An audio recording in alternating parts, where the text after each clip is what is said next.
Now, very good day to all of you listeners out there. We're back for another episode, part 3 of our election series.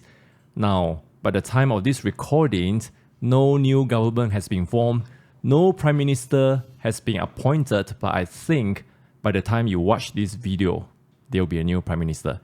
So joining me today is my co-host Lyra and also our frequent guest, Lanshi. Hi. Now today I want to do something a bit different and not really, go into all the different topics that we usually go through or look at articles and things like that. But we do have questions from our viewers, right? I think, Lyra, you have compiled them. And I think we kind of chose a broad range of questions, hopefully to give some of our take on the just completed election, right? Yep. So Lyra, I pass it to you.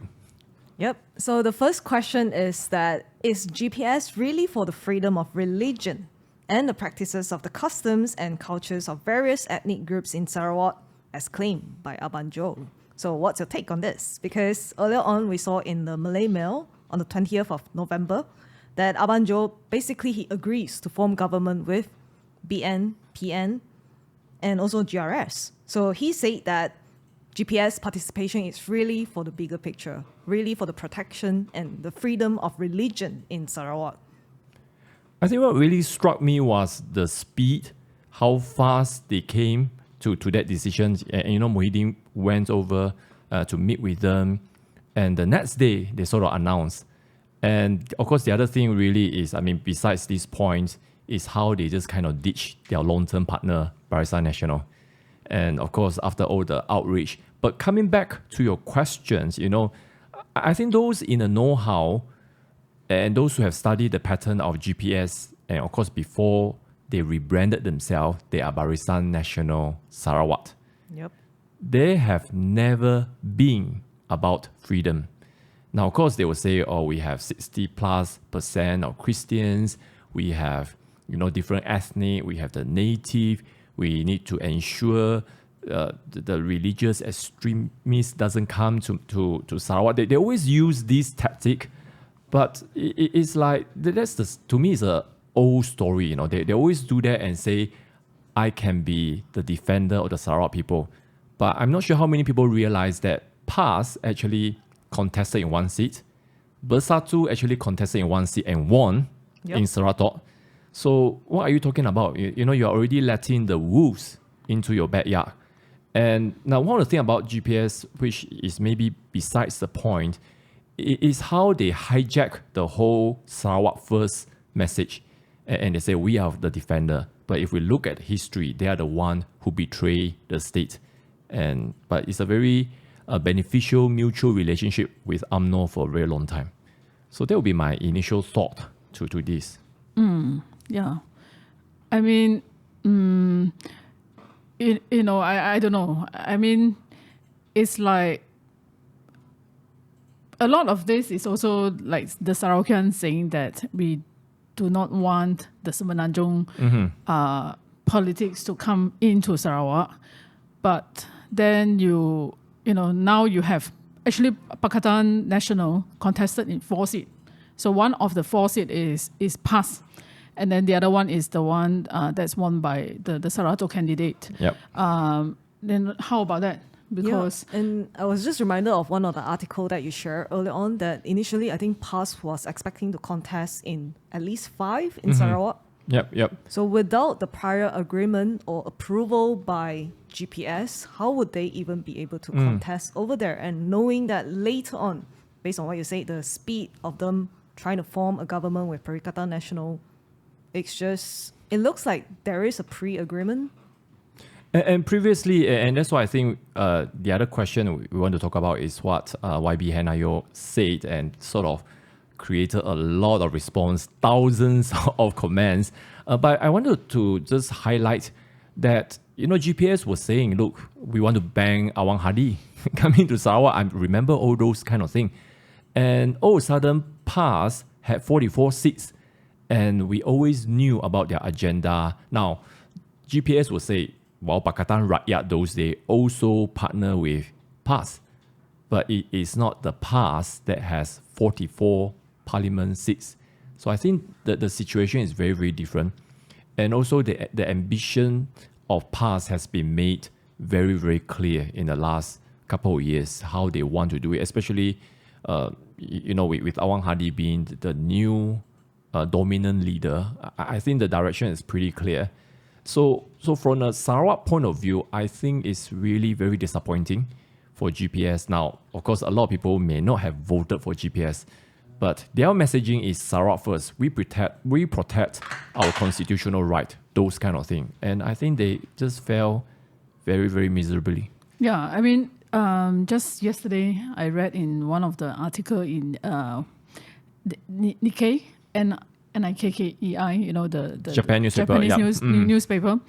I don't know whether this is taken out of context or is quoted correctly, but it says that Awang Hadi has this vision to form a Malaysia Islamic state by 2051.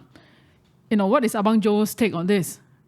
I mean, now you already have PAS contesting in the land of Sarawak, and knowing that Awang Hadi has this vision in 30 years' time, how do you, what are you going to tell the Sarawakian? Mm-hmm. Mm-hmm. And I think it's really one of the theme, I get now I go back to vote this time and talking to friends, and some are voting GPS, very, very few. But some are also like, we're interested in the Sarawak First parties, fighting for independence. But one of the very general statement now, I'm not referring to particular statement, but the general drift, and it's a very negative drift, which is what happens in Malaya has nothing to do with us. But I think this election just shows that what happens in Malaya has everything to do with Sarawak. Mm-hmm. Because if GPS go into a federal government with PN, you have 20 plus seats, the rest of them has 70 seats. What kind of policy is being driven? How much can you protect yourself? And it's a matter of time before all this Islam extremist behavior coming in. Now, of course, they will say, it won't happen in Sarawak. It's just kind of like the frog in the kettle kind of situation. Bit by bit, they will come. So that's the thing I want to say to my Sarawakian friends. If you have this kind of mindset, I really want you to open your eyes and see what's happening now. That even in Semenanjung, the whole map is split into two. We have the blue and green, we call it teal color, a bit like the Australian teal. Then we have the Pakatan basically dominating Klang Valley, Johor, and it's also urban, rural kind of divide. And this is not going to go away anytime soon. So when you look at this, all of a sudden, East Malaysia has a great opportunity to be the game changer. And so that's something I think people need to think very, very carefully, not just Sarawak, but Sabah also. And you see what's the net effect? UMNO has been dominating Sabah for so long, and now they are being pushed out because the Sabahan saw that UMNO brought nothing but destruction. So when will Sarawak see that? Yeah, and I think it's also interesting that it takes a YB from West Malaysia to actually point out that you Sarawakians and Sabahans, you guys should wake up, and then you let the political parties who represent the best interests to basically say that, look, you want a multiracial sort of government, and it's not a government that sort of toy around with the racial and religious sort of issue. And yet, it is the retiree of SUPP that voice out. Yeah. I mean, what irony is that? Lily Yon, George Chan, all this. And what is the present GPS leadership, especially SUPP? What are you saying? I mean, Dong King Sing say something, but very, very vaguely. But it's just like the classic Malaysian politics behavior, right? Just stonewall the whole thing and don't admit to anything. That is a very bad kind of precedent, I guess. But anyway, I think in days to come, we'll be talking more about this, because this is just the beginning of the reckoning. When I say reckoning, I mean people coming to have a greater understanding and ultimately having to make a decision. Where do we stand? Yeah. And so I don't see this as a negative thing, and because people need to see before they can decide. Yep. And this time, I think we have been afforded a greater revelations that will allow us to I guess decide more accurately in the future. Yep.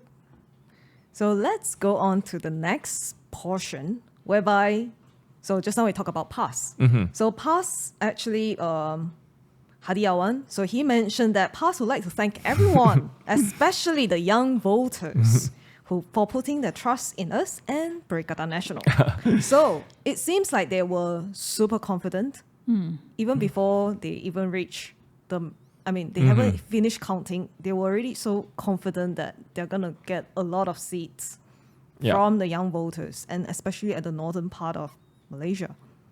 Yeah, I was just, Siti Kasim, she went to Batu and she lost quite badly. But she came out and made a point and say, look, PAS seems to have a lot of support. But of course, we know that PAS always have a very strong grassroots game. Now, we are still waiting for all the data analysis. In fact, the other day we were just talking, can we get some MySPR data, because we can look at the trend, Undi 18 trend. But of course, people are already saying that, look, Perikatan Nasional got 70 plus because of Undi 18. Now, I'm not quite sure I agree with that, because if you look at Klang Valley, you look at a lot of places, Pakatan did very, very well. So I'm more inclined to think that it is still more of a class war, more of an urban-rural divide. Now, of course, another example they used was Nurul Izzah's seat. And they say it could be a swing, but we haven't seen the data yet. These are just ground sentiment, the feeling, which is, you and me, we all have feeling how the election goes. And we could be right, we could be wrong. Like my seat, Cebu P212, DAP won surprisingly by 7,000 votes. And when people are expecting maybe there's going to be a pro-independence drift. So where does it come from? Is it the old voter? Is it the young voter? That's right. We won't know until the data come up. But it'll be interesting. I'm really keen to know what is the real impact. Now, we don't even know at this stage what is the turnout rate for Undi 18. Yep. Yeah. It would be quite interesting to see more data. But you're just saying that how many votes overall PH has as compared to Pakatan Nasional? They have 1 million plus? Yeah, a few million. At least 2 million plus more. We're talking about popular votes. Yeah, that's right. Talking about popular votes. That is very significant. That 2 million votes, where does it come from? From which group?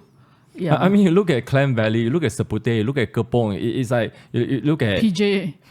look at Segambut, Henayo's constituent. It's like 30,000, 40,000, 30,000, 40,000. So I don't think more people voted for Perikatan, seriously, but it's just where they vote. Yeah, for example, the place that I voted, Bangi, I think is you can't say it's a very Chinese area or it's a very Malay area or very Indian area. It's really like a mix. Yep. But it's still Malay majority, I guess. Yeah, it's actually still Malay majority. Malay majority, but PH Shahrizan won by huge margin. Yeah. So I think that is. So it's not just race, It's a class. I think it's urban, rural divides, but of course time will tell. But election, of course, is a margin. It's a game of margin. You just need about 10% swing, and that's enough. Both sides can look at a whole list of seats and say, "Oh, it's only 1,000. It's only 500. We could have won that. We could have won that." Pakatan could have said about 10, 15 seats, but Muhyiddin could say the same. PAS could say the same. Yeah. Yeah. But I suppose, like what you were saying, that they were maybe the young voters. They are more ideologically driven. Yeah. So hence, if they see someone who is more maybe approachable to them, like talking about like Pematang Pau, they think that rather than parachuting someone else from Klang Valley, they would rather have someone that is more down to earth, that they can relate, that whichever time they can just hello MP. Yeah, this was what I was reading. They were saying that a lot of the, because it is a kind of not quite town, it's a bit more towards rural. And they say there's a lot of mud rumpit there and things like that. Without looking at the breakdown of the data, they are saying that these new voters lean towards Nurul Izzah's opponent because of the propaganda. I wouldn't say propaganda, because of the presentation, I guess, by Perikatan Nasional. But how much of this is social media? Because we talk about the first wave. Yep. Almost 10 years ago, it it started off with the internet. That really facilitated the change. And this time around, we see maybe, like social media play a part in, just affecting how the young voters vote. And you can see the politician, they also tailor to that market. Yeah, they tailor their presentation, their ceramah and it's like the social media and sometimes it's like the crowd. But of course, over the last few general election, we always can see it. Crowd doesn't really mean anything. That's right. I just think about Cebu by-election 2010, the by-election of the century. I remember the last night at Pakatan, more than 50,000 people came. And the next day, DAP candidate won by 300 plus vote. Wow. So clearly it doesn't translate to vote. But we know there is a huge impact. And the way, I guess the voters, they all have different priority. They all have different emotional needs that if you can just kind of make them feel important, they will just give you, everyone only have one vote. So I guess this would be something to think about, how do we reach out to the young generations. And like you were saying about they're more ideological. So they could be more attracted, the rural one could be more attracted to what Perikatan has to say, Then the urban one, they may be more attracted to the liberal, to the progressive kind of agenda presented by the Pakatan candidate. So it could be that kind of divide. Yeah, I suppose like the things that they watch on TikTok or even peer pressure plays a lot of influence on how they are going to vote. And even, I'm not sure. I mean, do you think that parents play an important role here? Or maybe the education system has totally been hijacked by all these extremists? Talk about parents, right? It's like, Lanshi, your dad kind of asked your siblings, I think one of them never voted before. Correct. And his entire gang never voted before, and they were persuaded by your father to go and vote. Yeah. And Lara, we have a few friends, they wanted to vote for one party, and because of family discussion and things like that, they voted for another. So I think the impact is greater than we think. Yes, I think so, because it's like, if you look at the American family, right, they say the difference in opinions, especially in politics, really can divide a family, Or sports. Yeah. So I guess with the young voters, they are, especially the first-time voters, we are not sure how informed are they. How much the historical background, basically, even about PH, we're talking about PH is like what, short of 20 years, 15, 20 years. So not sure how informed these young people are. I guess for them, probably they will just follow. But then again, we see some young people who go and listen to ceramah and things like that, and they change their voting pattern. But that is not so... Actually, I've seen people who say they change your mind. Yeah, correct. After ceramah. Yeah, after ceramah. After ceramah. We have seen people like that. Yeah, that's right. Like for my father, he's very politically opinionated. So he will just for my brother, he's just starting to learn. So of course he's quite affected by what we told him basically. Both political camp, they will have people who are quite fixed in terms of who they are vote. I think most of us here, we are quite fixed in terms of who we're going to vote. But then you have that, this time around they say that undecided maybe is as high as 35%. I mean, the data is still flowing out. In fact, they have very sophisticated way of tracking. For example, if a candidate is contesting this round and also GE14, they can look at his or her result in GE14 and then look at this election, how many new voters in which Sarawak, and they can just kind of come out and say, look, they are receiving X% of only 18, for example. So that will be very, very interesting analysis, because I think if we have time to get the data, maybe in subsequent episode, like if they drift towards is it based on racial, religion, or is it more based on urban, rural? You know, I like to see.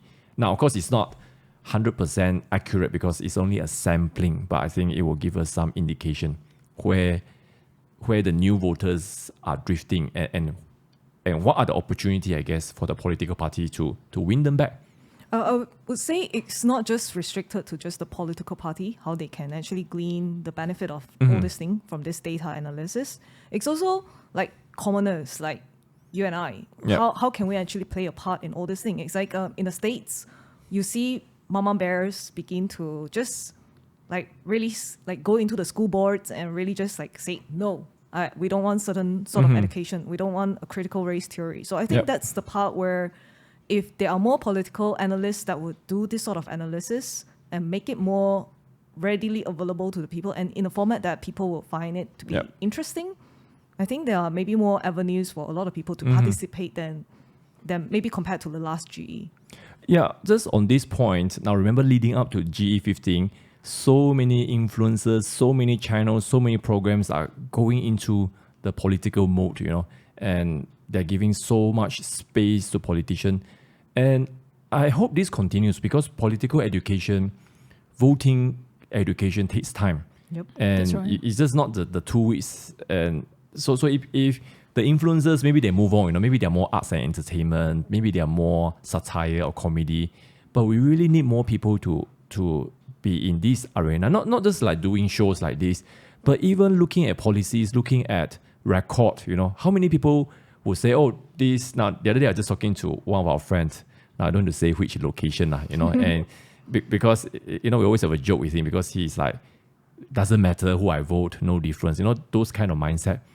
Then he's like, I look at the candidate, I do not know a single one of them. I do not know what is their background. I do not know what is their achievement. So I think there should be some kind of voter guide, right? I mean, now we have World Cup. You actually have teams guideline. You know all the stats. This is a dangerous play. Even if you are you never watched football before, oh, you know number 9 is good. You know number 10 is dangerous. But when it comes to voting, we are like, just tembak like that.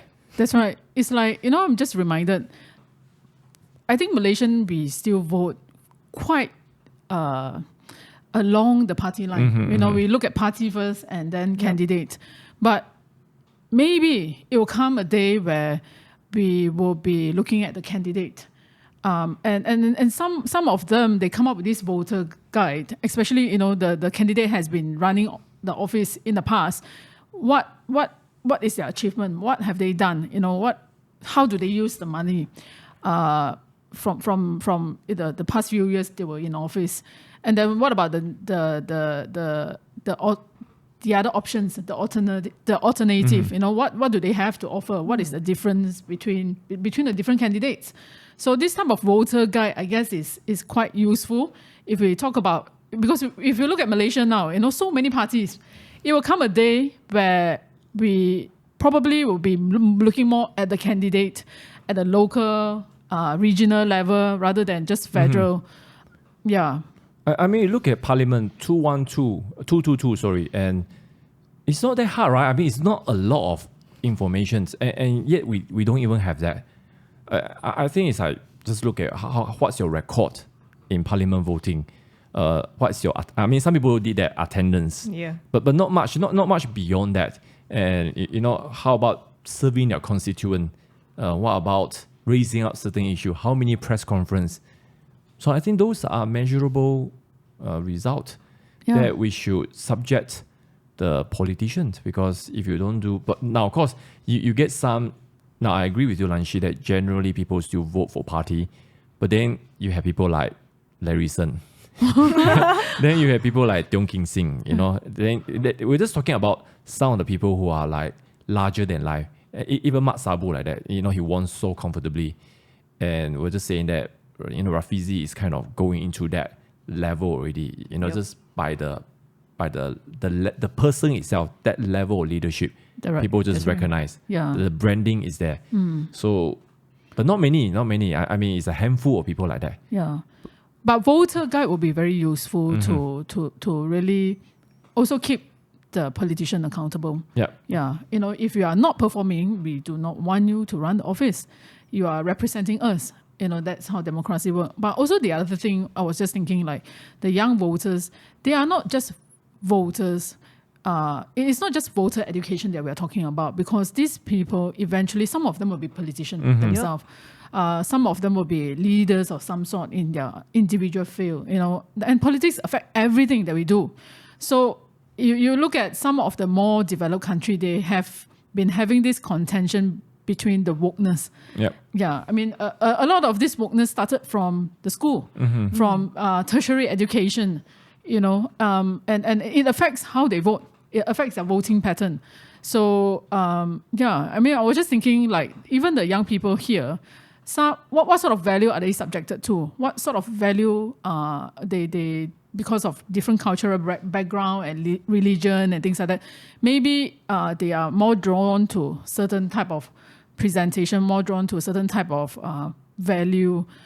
How do you navigate that in a context of like a country like us that is multicultural? We are not, like Islam is not our national religion, right? It's an official religion. It's an official religion, but we are not an Islamic country. No, we're not. Yeah, we are still by far a secular country. Or even though Dr. Mahathir kind of declared that many years ago. Correct. So, I mean, for Hadi Awang to say that he wants to form an Islamic state by 2051, that is a bit worrying. I find that, yeah. Yeah, I mean, that's their aspiration. I mean, when you look at the objective of past, that's their objective. And I don't think we even need to sugarcoat the whole thing. That's you go to Wikipedia, that's their agenda.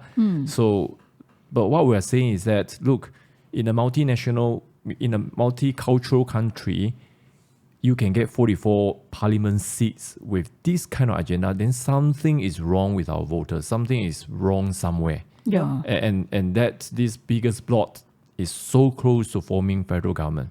Yeah. And it's just unbelievable. So I think that's something for us to think about. What is the solution now? Of course, some people will be like saying, oh, let's not talk about race and religion. We're Bangsa Malaysia. But I feel that is not having any traction. People don't want to give up their identity. And that worry actually also reflects in the market. Yeah. You look at the share market, you look at international news, they are starting to talk about, like Islamic Party, it might be the next government in Malaysia. And, the share is really very volatile now, partly also because of the Hang Parliament. No one is really running the government now. The longer we wait for the next prime minister, the worse it is for the country with this type of economy atmosphere. Yeah, you see, for the longest time, I think the international market sort of look at Malaysia as maybe we can be the model of moderate Islam. Yeah. But I think a lot of people don't realize that in terms of religious liberty, Indonesia is actually better than us. Yeah, exactly. I mean, you don't talk about a certain part of Aceh, but overall, there's just more freedom. We're not going into detail, but that's the fact. And more and more we're heading towards that if we're not careful. And yeah, so many things like Lan Shi was saying, the education, the background, and that's why going back to what I say, some people will be like, okay, let's go into Bangsa Malaysia, but I don't think there is appetite for that because people want to retain their identity. Now, you see, in US, they can say, I'm American, but I'm still Chinese, I'm still Italian, I'm still Irish. Why do we need to take out the race? Yeah. So I think there's no easy solution to that. But I mean, even just talking about Indonesia, I was just reading. I mean, I'm not so familiar with the Indonesian political development and things like that, but the president, Jokowi, seems to be able to draw foreign investor. Just talking about Elon Musk wanting to set up a factory there. And we hear, job opportunities is really blooming in Indonesia. And in fact, now if you want to get Indonesian workers to come to Malaysia to work, it's not as easy as before anymore because they have more job opportunities there, So yeah, just things like that. And he is a Muslim, but somehow the international perception of him is he is that moderate Islamic leader that they felt like they can trust. Yeah, but Najib also has that reputation. Well, that's true. Yeah, but Lyra, let me ask you a question. The market is saying, I mean, this is an informal view again, that they prefer Barisan Nasional and Pakatan Harapan in terms of economy, business recovery. Why do you think so? Well, I've heard some of my colleagues prior to election, they were just saying that, they were just commenting, like, even regardless of how corrupted our previous prime minister is, he basically still, like, the government still runs. I mean, unlike what you see in, like, Perikatan Nasional, I mean, the economy sort of slowed down. Of course, there were a lot of, like, COVID policy lockdowns and stuff like that. But I think, in general, maybe there is a sense of that royal business deals that are ongoing. I mean, even with Barisan Nasional personnel, I mean, regardless of how corrupted they are. And then Pakatan Harapan, they also have a bit more, they are more sophisticated sort of professionals. So I guess because of all those things that people are more confident of how they are gonna like run the economy and stuff like that. And plus they are not so extreme. Like I mean, the first day when we saw that government has yet to be formed and there were rumors that maybe Perikatan Nasional is gonna be formed with the PAS in power. I mean, we see stocks like alcohol company, like they just drop. And then there were like jokes that say we should just probably stock up some alcohols and stuff like that. But then, I mean, I think this sort of thing is like just, even at just that sort of consumer sort of sentiment, people are like feeling maybe the pinch. I guess that's why people are just preferring Pakatan Harapan and Barisan Nasional more. I mean, we have seen Perikatan Nasional 1.0 already during the pandemic. Remember, with Bersatu, UMNO, GPS, PAS, which is the most Malay Islamic-centric coalition ever. But of course, the difference is really the market share of UMNO is taken by PAS. So I guess 2.0, people are a bit more worried. But do you agree that the economic performance of 1.0 was not satisfactory? No, not at all. I mean, we suffer a lot, and I mean, just but looking at construction. Is it them or is it the pandemic? I don't think it's pandemic. I mean, yes, pandemic plays a huge role. I mean, I believe that a lot of money has been siphoned out during pandemic. But overall, I think it's because of the policy and the way they are just running and everything. Oh, moratorium. Everything moratorium. It's like, I think if we are having another moratorium, our interest is going to be hide out another time. But also remember, because that time that Muhyiddin was like calling for the state of emergency. And I think that really shake the confidence of the foreign investor. Yeah, probably. Exactly. And, now he's coming back again, potentially. And how is this going to be viewed by the business people? I mean, from an objective point of view, would you agree that Anwar Ibrahim has a better international standing? Oh, definitely. I mean, yeah. I mean, he is made famous because of his political persecution. I don't know. But also his thing as the previous Minister of Finance. I mean, it was like 20 plus years ago. But still, people somehow keep record of it. I mean, of course, there were no other comparisons thereafter. Yeah, I do feel in terms of international standing, I'm not sure about China, but generally, I think people tend to, foreign investment will feel more confidence, I guess. So maybe that's one of the reasons.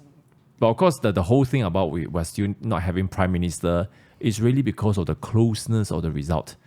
And I guess we can't really blame Argon for being cautious. But I think by the time you watch this episode, we will have a new prime minister, and hopefully it's a good one. Now, Lyra, I think the third question we sort of answer already. Maybe we can go straight to the fourth one, which is kind of linked with the anti-hoping. Yeah. Yeah, I guess there's a lot of sentiment that says, recently I just saw some, I think was it Yobi in a tweet that just literally just showed that, how much Pakatan Harapan has gotten the votes. The popular votes, yeah. Versus other parties. But the thing is, in Malaysia, our system is based on Westminster system, first past the post. So maybe there's a lot of misunderstanding concerning this. So hence people are a bit more depressed. But I think it's exactly because of the whole situation like this that all the more people should go out and vote. I mean, even if you just look at like Sarawak, Sabah, the voters turnout rate are way, way, way lower than West Malaysia. You're just probably looking at something like 60% in comparison to here. Maybe some states you will have like 80% turnout rate. So, but could it be that some of these things are actually being affected by anti-hoping as well? Like in terms of people are just saying, oh, okay, maybe it's less difficult for people to hope around at that. Or maybe it's like, I'm actually not too sure about this whole anti-hoping law. Hence, what's the point of voting? Yeah. I mean, it is. I mean, that's why we go back to voters' education. Not just anti-hoping, but the fact that how do you determine the winner? So I was just looking at some of the comments. Now of course, we are very well informed. So it's not the same. But a lot of people look at the popular votes and say, oh, how come all the losers are ganging up together to be the winner? But that's the rule. It's first past the post. And it's like whoever gets majority in the government, no matter how you come up with, especially if you cannot pass the threshold. In fact, this is very common even in presidential election, not the American one, but say France, Brazil. You have many candidates. If not a single candidate get more than 50%, then you have to go to round 2, round 3, until somebody cross 50%. And we just saw the news, right? Belgium took 500 days to form their new government. Yeah, that's more than a year. It's crazy. I mean, it's like, and the coalition consists of 7 parties. I mean, even just looking at Israel as well, 5 times in 2 years. Do you think Malaysia is going into that cycle? Maybe, but I mean, it's very, very hard to predict, like because now you suddenly know that, certain areas are a bit more dangerous sort of seat. How should we vote? I was just telling somebody that I feel it's a good thing. Why? Because one of the problem in Malaysia is over-centralization. So we talk about federal government, then we talk about Prime Minister office, which was at the zenith of its power during Najib's time. So powerful that he could do anything and everything without cabinet doesn't even need to know. Yeah. So we're moving away from that. But of course, the price is chaos, some chaos. So do you feel like this is chaos? Actually, I don't feel like it's chaos. I think we're doing all right. I mean, we talked already before that. I think even if Muhyiddin become Prime Minister, we are quite okay with that. Because, I mean, if he can become Prime Minister, it is because he can find the support. Yeah, that's right. and it's like the ball goes back to the voter. You chose him. It is legal. It is legal. This is not Sheraton. Yeah. And so, but anyway, coming back to anti-hoping law, I think it has great impact in terms of how the government is formed. So somebody was just saying that Muhyiddin said he got 115 statutory declaration. And then Zahid said he has a blanket support from Barisan Nasional. So I gather that Muhyiddin's 115 was rejected by Agon. Because now how the anti-hoping law works, we really don't know. Because, for example, if you signed a piece of paper, are you bound by that? Can you change your mind? Because the law just say if you change party, you have to quit. You quit, then there will be a by-election. But what if you support someone else and you stay in the party? Technically, the law doesn't apply to you. True. Now, of course, DAP tries to amend the law.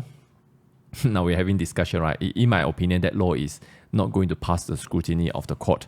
But we haven't seen that yet. And I'm just a bit surprised the political coalition are a bit restrained in terms of, I'm going to challenge my right in the court. Nobody is doing that. I think GPS got a bit blindsided by their over-eagerness, and now they're like just on the sideline, quiet. And BN, I think they did the right thing, because if they can't kind of come and support PH, then both sides of the grassroots supporter are going to demand explanation.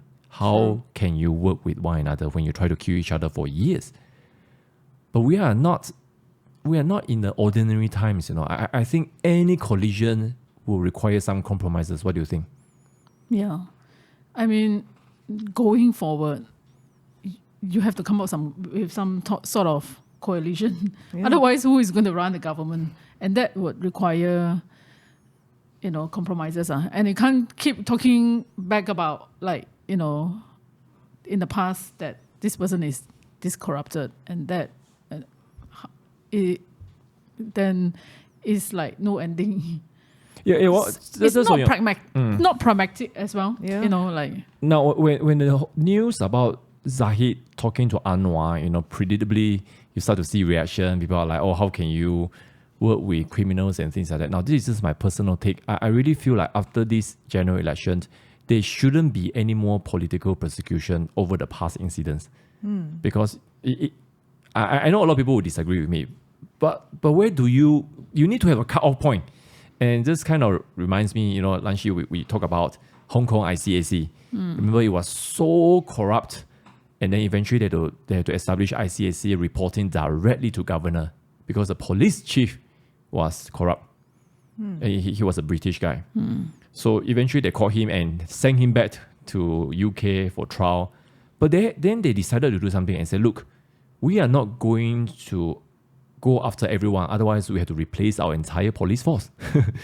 It's like we can't go against everyone. Otherwise, all the politicians will be in jail. True. Yeah. So I really think after, we got Najib already, there are so many scandals. Are you telling me that in 60 years, then what about GPS?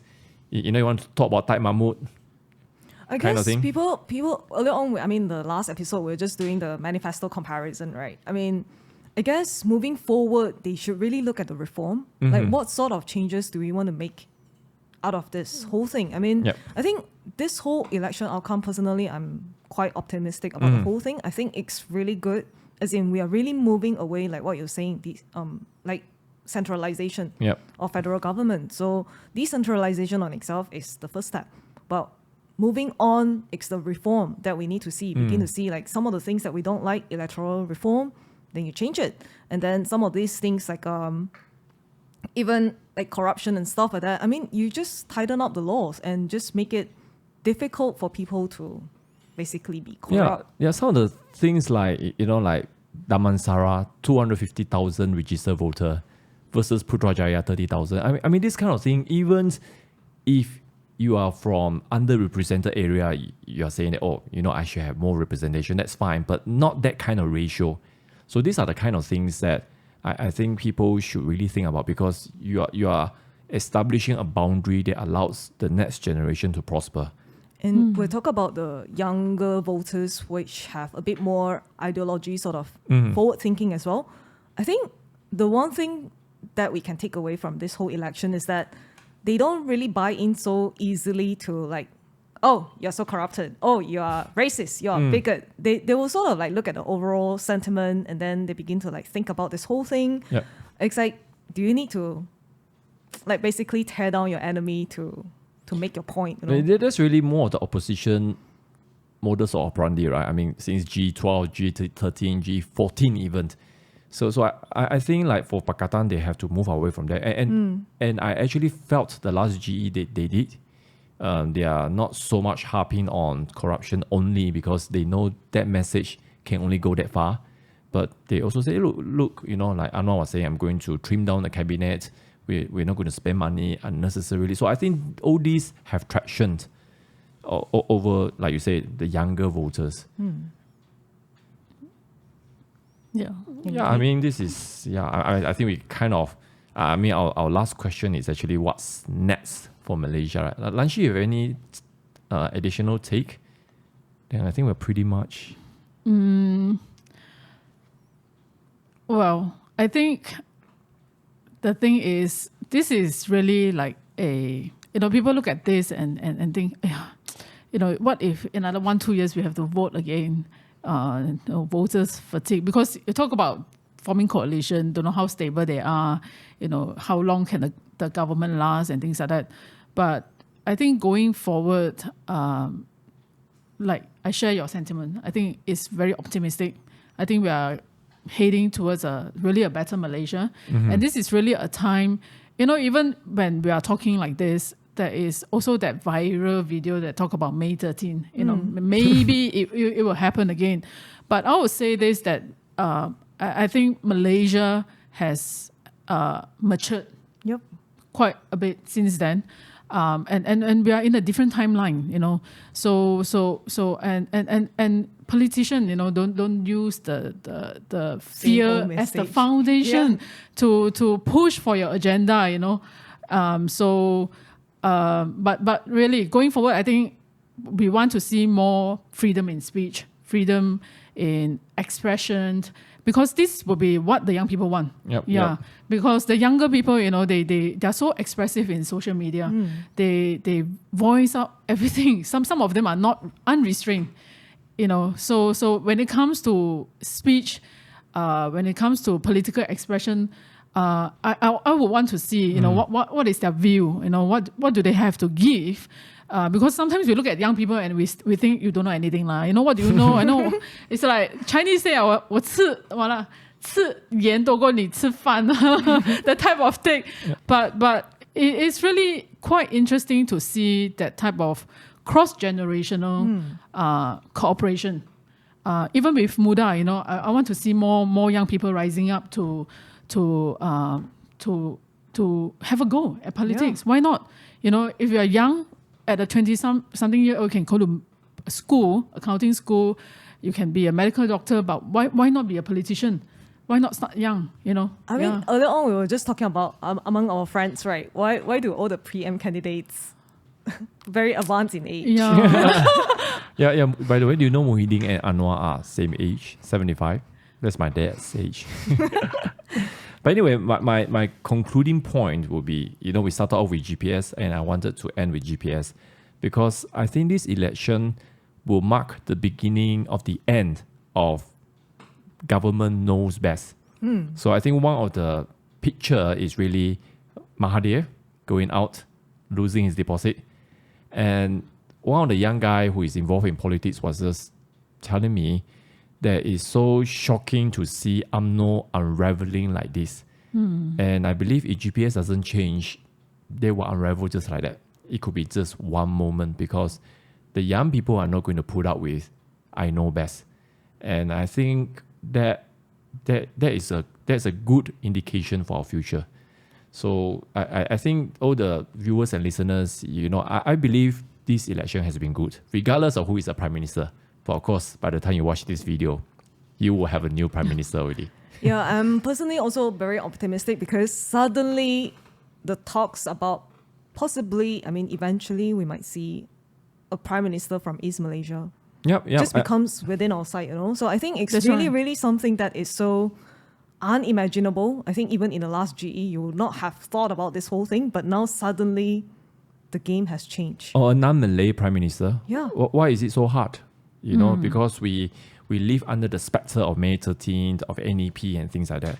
So the new generation just has that opportunity to move away from all the baggages of history. Now, it takes time. Like you say, are we going to go through many cycles like Israel? Maybe. I think you can't change the foundation just like that.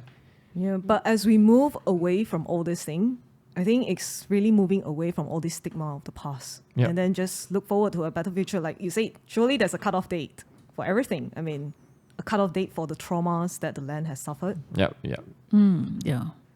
Okay, with that, we have kind of exceeded our time. I'm not sure we're going to edit. But anyway, I think that's all the analysis we have. And we have 3 parts of the election series. I don't know, next episode, if we have a new Prime Minister, do we want to talk about it or we move on to other topic?